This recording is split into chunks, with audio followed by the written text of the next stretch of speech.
like to welcome you and hope you're doing well wherever you are. I wanted to continue a sequence of videos as I left it with the last one. I wish to speak about how important our senses are. And with that said, before I start, I wanted to pick this background of India because I have a strong, attachment, I guess, if you can call that calling for this country. I hope to go someday in the future. I've been to, obviously, as you probably know, Japan many times, but going back to where everything started, meaning, Buddhism would be an amazing thing to do. But this picture reminded me of, I had once a while back, I did a hypnosis, but it was self-hypnosis through a doctor called Dr. Brian L. Wise. He has an amazing story.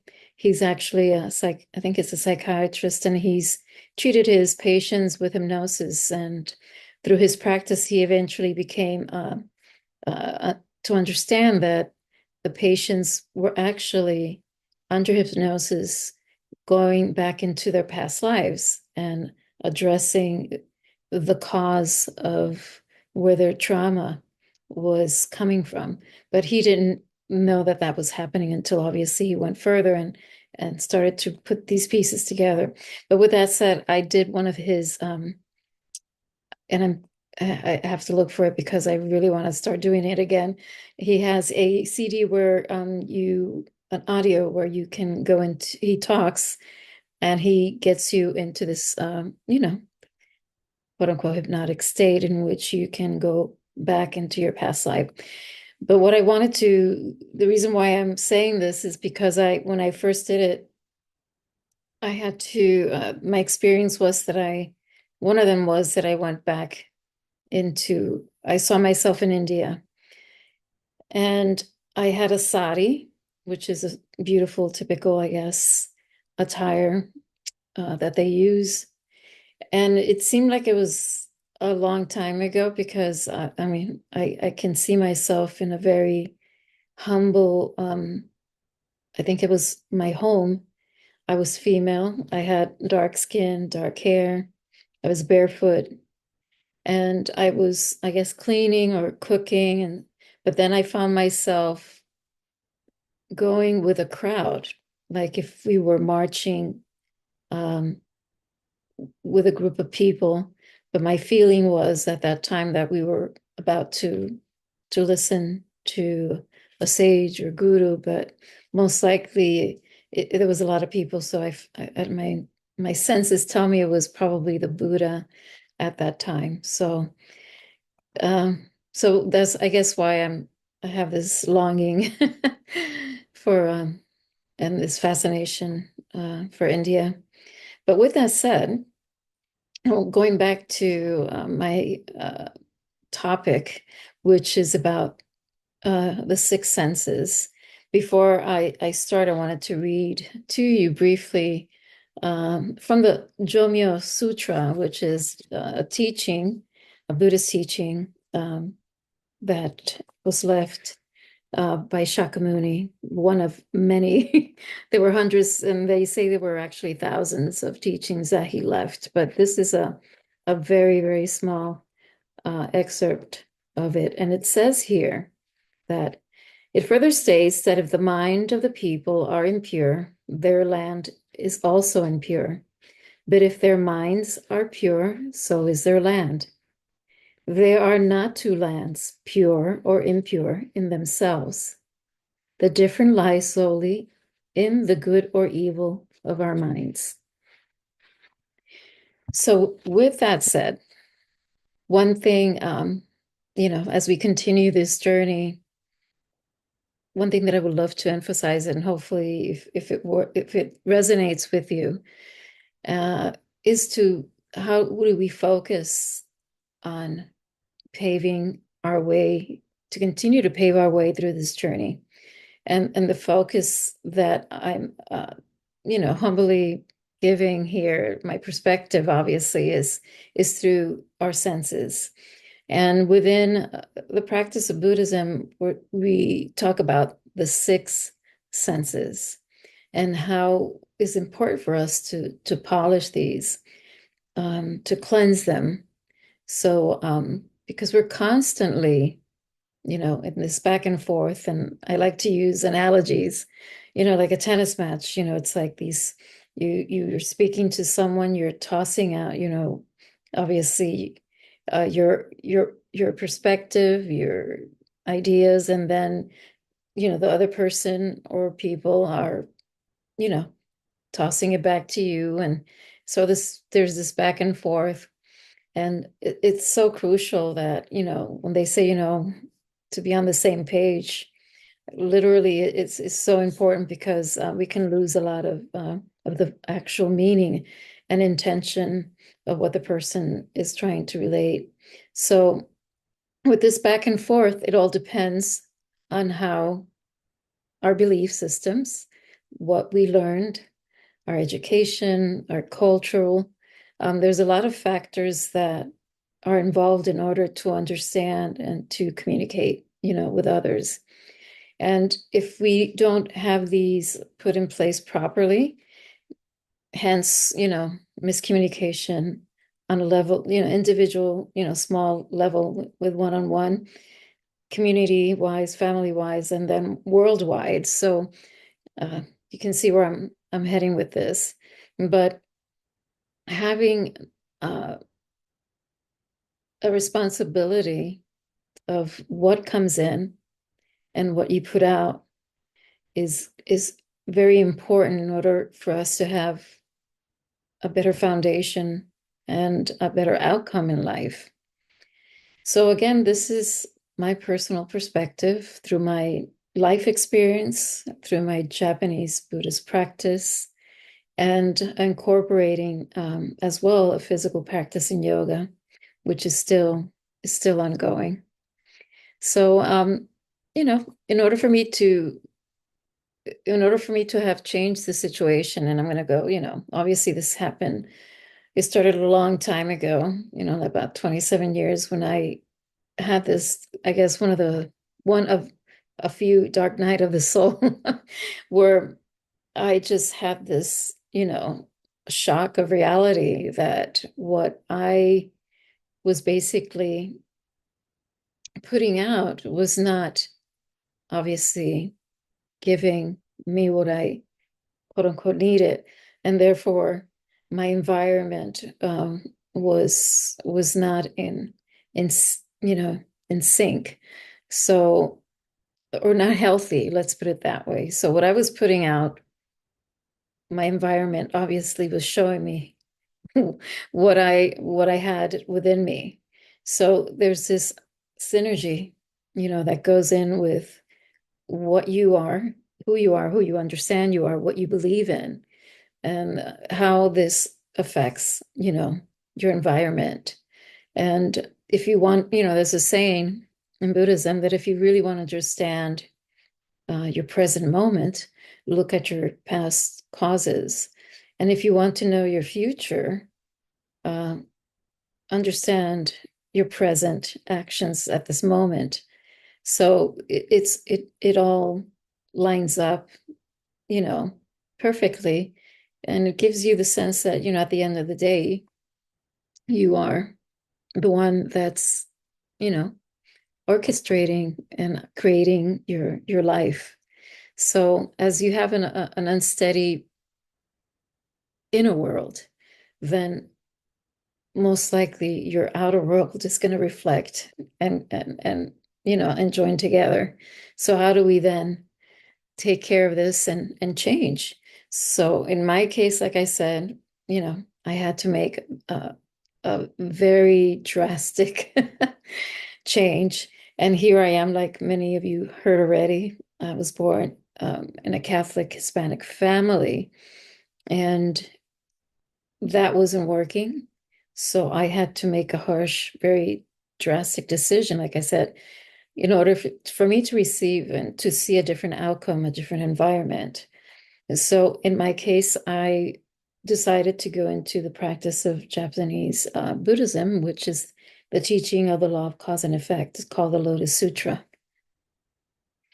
And as I understood that, again, for generations, we have been ingrained with a distorted belief system that one has to, it's pretty challenging to break this. And even to this day, one still has these habits. But I have the desire, the deep desire to really change, because when you get to the point that you just go bottom, rock bottom, um, you have two choices, either to stay there or to get out of it. And in my case, I made that realization that I had to change my way of thinking and believing in order to change my inner world and outer world. So again, as I went into the practice of Buddhism, even though it's considered a major religion, but when you go deeper into it, you understand that this is a way of life.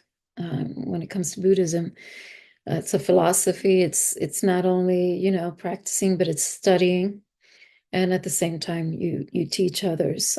So that's the combination that it's used specifically to, from my understanding, solely through the Japanese Buddhism.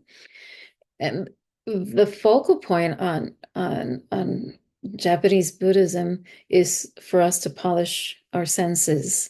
And the way that we do so in our practice is through the chanting of the mantra, and again, the studying and the sharing. So it's very crucial for us to have those three in combination, because that's how one changes our, old belief systems and incorporate new ones. And obviously, I can go a little deeper in that, but I'm gonna pause here for that. The priests would pretty much are the ones that are experts on this, and they obviously go into it very deep. I will try to maintain it in a basic form for now. So as I continue with the practice consistently, I noticed how crucial, how important it was to be responsible for what came in through my senses, and that means through my eyes, through what I heard, what I smell, what I taste, what I feel, and what I thought. So within Buddhism, these senses are called the six consciousnesses, and we have obviously 9 in total. And the 7th is the subconscious mind. The 8th is the karma storehouse, where all our individual experience of me, like Vicky, they call it, like, they give us an example, like a file. So this file, when, especially when we leave this physical realm, we have, like, this file is Vicky's experience with life experiences. So everything is there, what you've done, either good or bad. So because karma is not bad, it's good actions or bad actions that one does. And obviously, depending on what actions are done, you have the effects of that. And then the final consciousness would be the 9th consciousness, which is enlightenment. So our historical Buddha came about, about 3,000 years ago, and approximately to 2,000 to 2,500 to 3,000 years ago. And it has been written that obviously he had an ascetic practice. So in his case, he basically just cut off all pleasures of life, and all he was historically he was a prince, And long story short, he left the princehood and left everything behind, his family, his riches, his newborn, and his wife, because he has that desire to understand the sufferings of life. But in that time, he wanted to, the way that he saw that he needed to do was to leave everything. So all he had was a begging bowl and, uh, you know, something to wrap his body with. So he was just, he went from everything to zero, which eventually through time he found the middle way. So and before his passing, obviously he left many teachings, but the final teachings that he left were the ones that he became enlightened to, and that's a little bit, of course, that's another topic, but he would talk to the people depending on the capacity of the people at that time that he was preaching. But with that said, you can see that he basically alienated all the senses in order for him to go inward, which, like I mentioned to you before, that was a little, he realized that it was too drastic, and he needed to find a middle ground, so hence the middle way. So basically, in my case, I decided not only did um, working with practicing Buddhism taught me tremendously how to really hone into these senses, and it gave me a sense of more control of my income, and what came in and what comes out. But that takes practice because we're so used to the triggers, and being able to respond a lot of the time through the subconscious mind, which is already like preset, one thing is said and then you react one way. But when it comes to doing the practice and really honing in, you eventually start to step back and take a pause more more often. And instead of reacting, you pause and observe, and then you're able to assess and make the decision in a more healthier way. And so it's really interesting because I've caught myself obviously many times in responding immediately through the subconscious fight or flight, which is automatic, and then I realized how, as I was practicing and trying to really do you know the actions after studying, taking the action of pausing, observing, and then reacting was pretty powerful. But again, it's a practice, but I highly recommend it. I mean, I'm not saying become a Buddhist, but um, I am encouraging for those who are in this path of helping others and being able to have an environment where they can thrive, starting with the inner environment. This is a great tool, if I may say, for those who don't practice Buddhism, to start honing in on observing and slowing things down so you can have a better perspective and understanding, and always coming from compassion, from love and compassion as much as possible.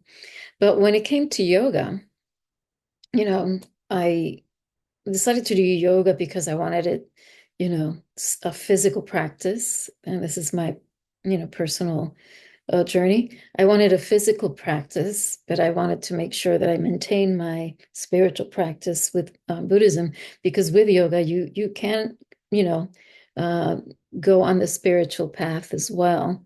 Um, so far, with what I've learned and my understanding in a basic, short explanation, yoga has been said that it started around 5 to 10,000 years ago.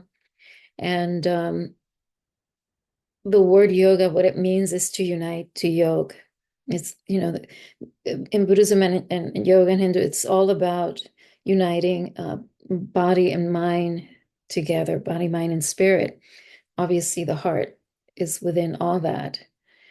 But there's an emphasis on trying to make sure that one unites in this realm, in this physical realm, the body, the mind, and the spirit. But coming back into the history of yoga, this started around 5 to 10,000 years ago. And from my understanding, Shakyamuni Buddha, the historical Buddha, had some, practice in this as well, as he was learning and deciphering, through his ascetic practice, what worked and did not work for him.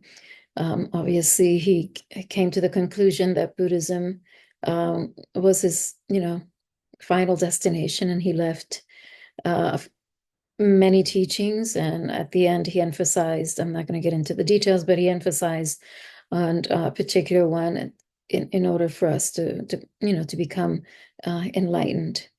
But when I decided to do the practice, the yoga physical practice, it was around 2012, and I decided to become certified in therapeutic yoga. And I started off, with power yoga. It was like hot yoga. It was the thing at that time, and it still is. And I saw the tremendous benefit of the restorative yoga. And that's where I emphasized. And even though I haven't been teaching much, I still do my yoga almost every day in the morning. And that obviously helps me to, again, bring all my senses in tuned, so I can, be able to respond to my environment and make it a better inner environment, and so I can improve my outer. So the yoga practice itself focus on not only the physical, but as well in a lot of the senses. So meaning, sorry about that, the premise of the yoga through the centuries has been to basically quiet the mind, quiet the body, quiet the mind, so one can eventually come into meditation. So once you have the practice, the physical practice, meaning the asanas, which are the poses, the pranayama, which are the breath work, and then you have others which are based on Patanjali sutras, which are called the 8 limbs. His method was pretty systematic and pretty interesting, and I can probably talk about that further. But in that case, obviously the word yoga is the end. What happens at the end when you practice the asanas, the pranayama, and so forth, and then you go into meditation and obtain samadhi, which is they call it nirvana, enlightenment, etc.